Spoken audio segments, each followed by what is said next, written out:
Sa ating Lingap News, mula po nang mailunsad ang proyektong Lingap sa mamamayan sa kontinente po ng Africa at hanggang sa ngayon patuloy na dumarami ang bilang na mahihirap na natutulungan ng Iglesia ni Cristo katuwang ang Felix Y. Manalo Foundation.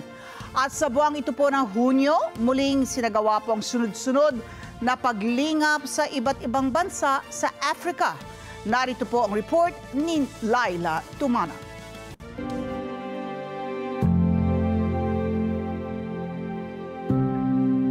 We are here upon the instruction of Brother Rivaldo Manalo, our executive minister. Beginning tomorrow, we're going to start being a worker of this farm.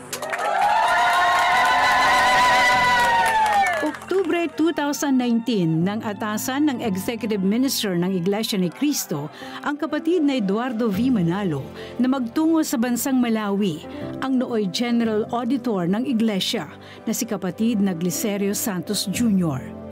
Isa sa mga layunin ay upang pasimulan ang livelihood programs dito sa pang-apat na pinakamahirap na bansa sa buong mundo.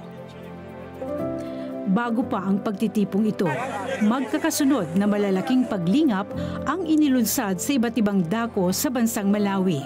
At para sa komprehensibong paglingap at pangmatagalang pakinabang sa mga residente, bumili ang iglesia ng mga lupain na pakikinabangan ng mga nasa labis na kahirapan.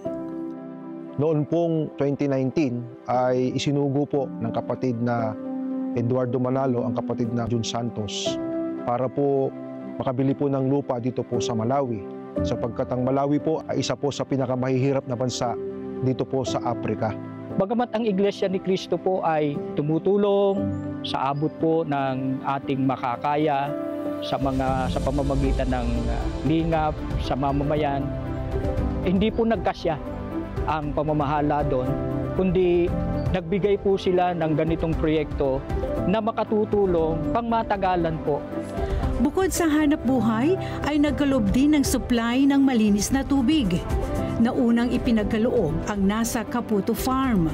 Kasunod ay nasa Nakundua Farm. Patuloy ring pinakikinabangan ang water pump sa Embugo Village. Sa buwang ito ng Hunyo 2025 ay muling nasaksihan ang inaugurasyon ng 2 water pump sa mga komunidad sa Malawi.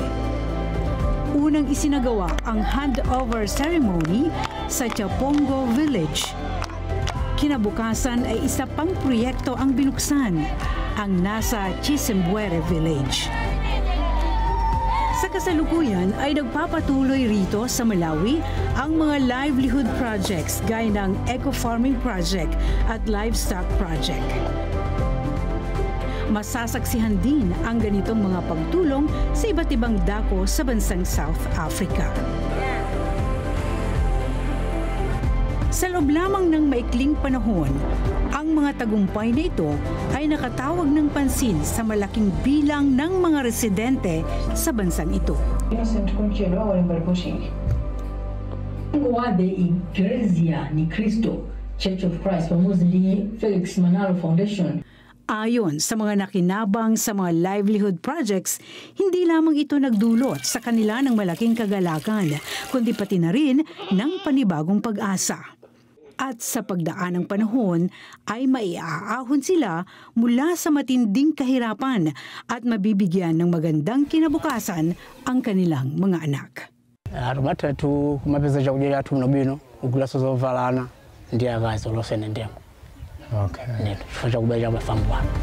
Sa pangunguna ng tagapamahalang pangkalahatan ng Iglesia ni Cristo, ang kapatid na Eduardo V. Manalo, patuloy na nagtatagumpay ang mga isinasagawang paglingap ng Iglesia ni Cristo mula nang ang mga ito ay inilunsad. Ang pagmamalasakit noon ng mga nanguna sa aktibidad na ito ay patuloy na naipadarama maging sa mga pinakaliblib na dako upang matulungan ang mga residente sa kanilang pag-ahon mula sa panahon ng kahirapan at magabayan sa maayos at makabuluhang pamumuhay sa araw-araw. Laila Tumanan, para sa Mata ng Agila, matatag, matapang, matapat.